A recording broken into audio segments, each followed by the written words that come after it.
भगवान श्रीकृष्णको जीवनी र लीला भाग 20 जताततै श्रीकृष्ण। श्रीकृष्णले भौमासुरलाई मारेर एक्लैले हजारौं राजकुमारीसँग विवाह गरेको सुन्दा नारदलाई अचम्म लाग्यो। उनी सबै पत्नीसँग बराबरी छन् भन्ने सुनेपछि नारदलाई अझै उत्सुकता जाग्यो। उनी सबैको रहन सहन हेर्ने उद्देश्यका साथ द्वारका आए।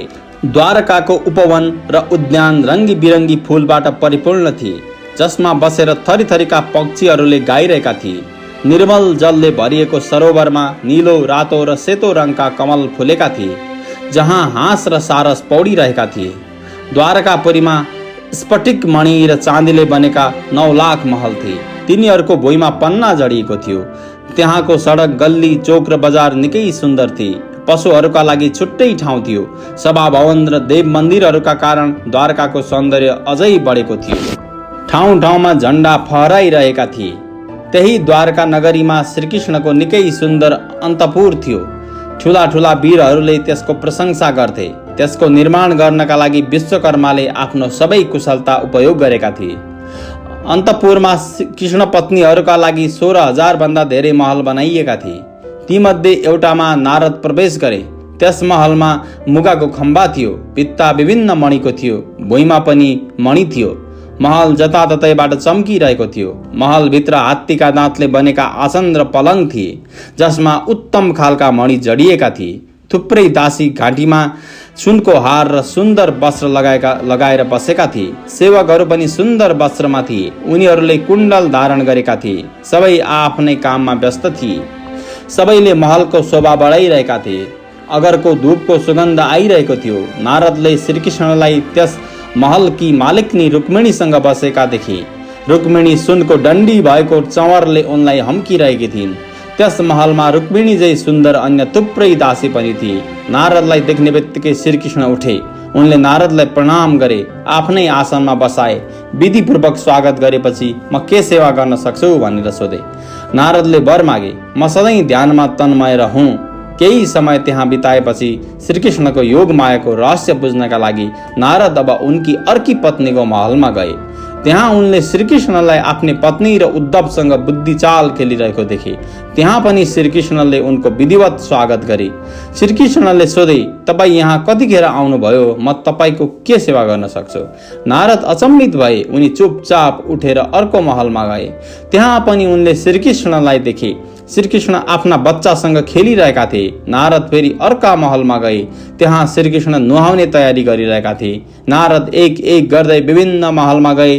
त्यहाँ उनले श्रीकृष्णलाई छुट्टा छुट्टै काम गरिरहेको पाए। कतै उनी हवन गरिरहेका हुन्थे, कतै पूजा, कतै ब्राह्मणलाई भोज गराइरहेका हुन्थे भने कतै आफै भोजन गरिरहेका हुन्थे। कतै सन्ध्या गरिरहेका हुन्थे, कतै मन्त्र जप, कतै ढाल र तलवार चलाइरहेका हुन्थे भने कतै घोडा, हात्ती वा रथमा सवार भएर विचरण गरिरहेका हुन्थे। कतै सुतिरहेका हुन्थे, कतै पाहुनालाई स्वागत गरिरहेका हुन्थे, कतै विभिन्न उच्च व्यक्तिहरूसँग गम्भीर विषयमा छलफल गरिरहेका हुन्थे भने कतै जल क्रीडा, कतै गोदान गरिरहेका हुन्थे, कतै पुराण श्रवण, कतै हाँसिरहेका हुन्थे भने कतै धन वृद्धिको कार्यमा लागेका हुन्थे, कतै श्रीकृष्ण कसैसँग युद्धको कुरा गरिरहेका हुन्थे, कतै सन्धिको, कतै बलरामसँग बसेर सत्पुरुषहरूको कल्याणका बारेमा कुरा गरिरहेका हुन्थे। श्रीकृष्णको योग मायाको वैभव देखेर नारदले हाँस्दै स्तुति गरे, तपाईँको योग माया ब्रह्मा आदि ठुला ठुला मायावीहरूका लागि पनि अगम्य छ, तर मलाई तपाईँको योग मायाको रहस्य थाहा छ, किनकि तपाईँको सेवा गर्नाले त्यो रहस्य ममा आफै प्रकट भएको छ। श्रीकृष्णले नारदसँग भने, संसारलाई धर्मको शिक्षा दिने उद्देश्यले नै मैले यस्तो खालको आचरण गरेको हुँ। तिमी मेरो यस्तो योगमाया देखेर मोहित नहुनु। अन्त्यमा नारद खुसी हुँदै र भगवानको स्मरण गर्दै त्यहाँबाट फर्किए। जब बिहान हुन्थ्यो, श्रीकृष्णका पत्नीहरू, जसको घाँटीमा श्रीकृष्णको हात हुन्थ्यो, बिछोडको आशंकाले व्याकुल हुन्थे।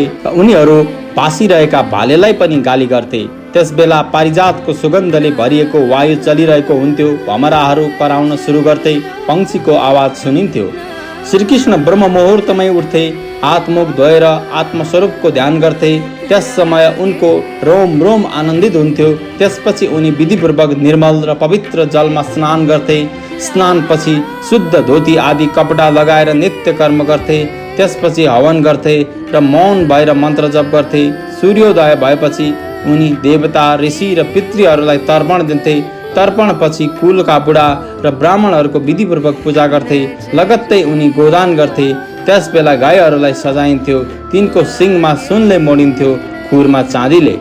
गोदानपछि उनी सबै प्राणीलाई प्रणाम गर्थे र माङ्गलिक वस्तुको स्पर्श गर्थे। उनी आफूलाई विभिन्न आभूषण र चन्दन आदिले सुसज्जित गर्थे। ऐनामा आफ्नो अनुहार हेर्थे। त्यसपछि त्यहाँ रहने चारै वर्णका मानिसहरूको इच्छा पुरा गरिदिन्थे। त्यस बेलासम्म दारुक नाम गरेका सारथी रथ लिएर उनका सामुन्ने आउँथे। श्रीकृष्ण सात्यकी र उद्धवलाई सँगै लिएर रथमा सवार हुन्थे। रानी निवासका युवतीहरू लाज मान्दै उनलाई हेर्न थाल्थे। श्रीकृष्ण मुस्कुराउँदै महलबाट निस्कन्थे। त्यसपछि उनी सबै यदुवंशीसँगै सुधर्मा नामक सभामा प्रवेश गर्थे। श्रीकृष्ण सबै पत्नीबाट एकसाथ विदा हुन्थे र एउटै रूप बनाएर सभामा प्रवेश गर्थे। सभामा विभिन्न हास्य विनोद, अभिनय, नृत्य, गीत आदिको आनन्द लिन्थे। कुनै बेला कुशल ब्राह्मणले वेद मन्त्रहरूको व्याख्या गर्थे। श्रीकृष्ण आनन्द मान्दै सुन्थे। एक दिन राजसभाको ढोकामा एक नयाँ मानिस आए। श्रीकृष्णको आज्ञा लिएर उनी सभा भवनमा उपस्थित भए। उनले भेटघाटको औपचारिकता पुरा गरे। त्यसपछि ती राजाहरूको बारेमा कुरा उठाए जसले जरासन्धको दिग्विजयको समयमा उनको सामुन्ने शिर झुकाएका थिएनन् र बलपूर्वक कैदमा परेका थिए, जसको सङ्ख्या 20,000 थियो। उनले जरासन्धबाट बन्दी बन्नुको दुःख श्रीकृष्णको सामुन्ने पेश गरे। सुरुमा उनले श्रीकृष्णको प्रशंसा गरे, त्यसपछि आफूलाई क्लेशमुक्त गरिदिन अनुरोध गरे। उनले जरासन्धसँग श्रीकृष्णको युद्ध हुँदाको प्रसङ्ग पनि उठाए। तपाईले 18 पटक जरासन्धसँग युद्ध गर्नुभयो। 17 पटकसम्म तपाईले उसलाई जितेर पनि छोडिदिनु भयो। 18औं पटक भने उसले जित्यो। हामीलाई तपाईको शक्ति अनन्त छ भन्ने थाहा छ। तपाईले त्यस बेला हारेको नाटक गर्नुभएको थियो। यही कारणले उसको घमण्ड बढेको छ। हामीलाई उसले धेरै सताउँछ। उनले अगाडि भने, जरासन्धका बन्दीहरूले हजुरको धेरै याद गरेका छन्। त्यही बेलामा नारद आइपुगे। श्रीकृष्णले प्रसङ्ग बसोधे, देवर्षि नारद, युधिष्ठिर आदि पाण्डव के गर्न चाहन्छन्? नारदले सुनाए, ब्रह्मलोकमा प्राप्त हुने भाग युधिष्ठिरलाई यही प्राप्त छ। उनलाई कुनै पनि वस्तुको कामना छैन। फेरि पनि उनी राजसूय यज्ञ गर्न चाहन्छन्। तपाईको प्राप्तिका लागि तपाईकै आराधना गर्न चाहन्छन्। तपाई कृपा गरेर उनको इच्छा पुरा गरिदिनुहोस्। त्यस यज्ञलाई हेर्नका लागि ठुला ठुला देवता र नरपतिगण उपस्थित हुनेछन्। सभामा उपस्थितहरू श्रीकृष्णले पहिला जरासन्धमाथि आक्रमण गरेर उनलाई जितुन् भन्नेतिर धेरै उत्सुक थिए। त्यसैले उनीहरूलाई नारदको कुरा मन परेन। श्रीकृष्णले यसको निर्णय उद्धवमाथि छोडिदिए। उद्धवले जे भन्छन् त्यही गरिनेछ भनेर निर्णय गरे। केही समय विचार गरेपछि उद्धवले भने, नारदले भने जस्तै तपाईले पाण्डवको यज्ञमा सम्मिलित भएर उनीहरूको सहयोग गर्नुपर्छ। साथै शरणागतहरूको रक्षा पनि अवश्य गर्नुपर्छ। मलाई लाग्छ राजसूय यज्ञ उसैले गर्न सक्छ जसले 10 दिशामा विजय प्राप्त गर्छ। त्यसैले हामी कुनै पनि दुविधा नराखी के निर्णयमा पुग्न सक्छौँ भने हामीले पाण्डवको यज्ञ र शरणागतहरू दुवैको रक्षाका लागि जरासन्धलाई जित्नु आवश्यक हुन्छ। जरासन्धलाई मार्दा हाम्रो महान उद्देश्य सफल हुनेछ र बन्दी राजाहरू मुक्त हुनेछन्। राजा जरासन्ध अत्यन्तै बलिया छन्। उनीसँग 10,000 हात्ती बराबरको बल छ। यदि उनलाई कसैले हराउन सक्छ भने ती हुन् भीम, भीमसेन पनि उनी जस्तै बलिया छन्। 2 वीरलाई आमन्ने सामान्य गर्दा 1 वीरले अवश्य जित्छ। त्यही नै उत्तम हुनेछ। होइन भने 100 करोड सेना लिएर युद्ध गरे पनि जरासन्धलाई त्यति सजिलै जित्न सकिँदैन। उद्धवले जरासन्धलाई मार्ने एउटा उपाय पनि पेश गरे। जरासन्ध ब्राह्मण भक्त हुन्। यदि ब्राह्मणले उनीसँग कुनै कुरा माग्यो भने उनले त्यसलाई पुरा गरेरै छोड्छन्। त्यसैले भीमसेन त्यहाँ ब्राह्मण भेषमा जानु राम्रो हुन्छ। त्यहाँ गएर उनले जरासन्धसँग युद्धको भिक्षा माग्नुपर्छ। यदि तपाईको उपस्थितिमा 2 को बीचमा युद्ध हुने हो भने भीमसेनले अवश्य उनलाई मार्नेछन्। यसबाट 2 उद्देश्य पुरा हुनेछ। तपाई राजसूय यज्ञ होस् भन्ने नै चाहनुहुन्छ। त्यसैले तपाई आफै त्यहाँ जानुहोस्। उद्धवको सल्लाह सबैले माने। श्रीकृष्णले वासुदेव आदिको अनुमति लिएर इन्द्रप्रस्थ जाने तयारी थाले। उनीसँगै दारुक, चैत्र आदि सेवकहरूले पनि जाने तयारी गरे। बन्दी राजाहरूले पठाएका दूतले फर्केर जस्ताको तस्तै खबर उनीहरूलाई सुनाइदिए। सबै राजा श्रीकृष्णको प्रतीक्षामा बसे। उग्रसेनको आज्ञा लिएर श्रीकृष्णले इन्द्रप्रस्थ प्रस्थान गरे।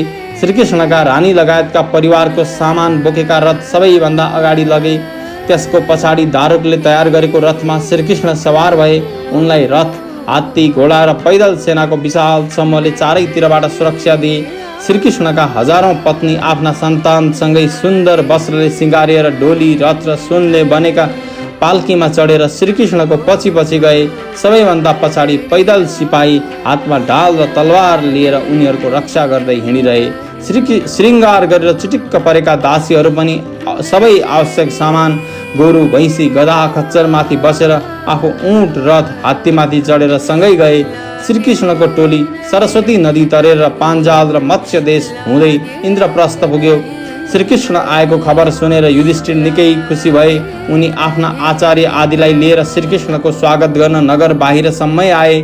श्रीकृष्णको भव्य स्वागत गरियो, मङ्गल गीत गाइयो, विभिन्न बाजा बजे, थुप्रै ब्राह्मणले वेद मन्त्र उच्चारण गरे। लामो समयपछि श्रीकृष्णलाई देख्दा युधिष्ठिरको रोम रोम आनन्दित भयो। उनले श्रीकृष्णलाई बारम्बार अङ्गालो मारे। उनी खुसीले रोए। त्यसबेला उनलाई संसारको अलिकति पनि याद भएन। भीमसेनले पनि श्रीकृष्णसँग अङ्गालो मारे। श्रीकृष्णप्रति प्रेमले गर्दा उनको पनि बाह्य स्मृति लोप भयो। नकुल, सहदेव र अर्जुनले पनि श्रीकृष्णलाई अङ्गालो मारे। उनीहरू पनि रोइरहेका थिए। यज्ञमा उपस्थित भएका कुरु, सृञ्जय र केकय देशका राजाहरूले पनि श्रीकृष्णको भव्य स्वागत गरे। इन्द्रप्रस्थको मार्गमा श्रीकृष्णलाई हेर्नेको भिड लाग्यो।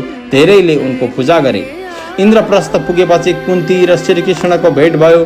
कुन्तीसँगै द्रौपदीले पनि उनलाई भेटिन्।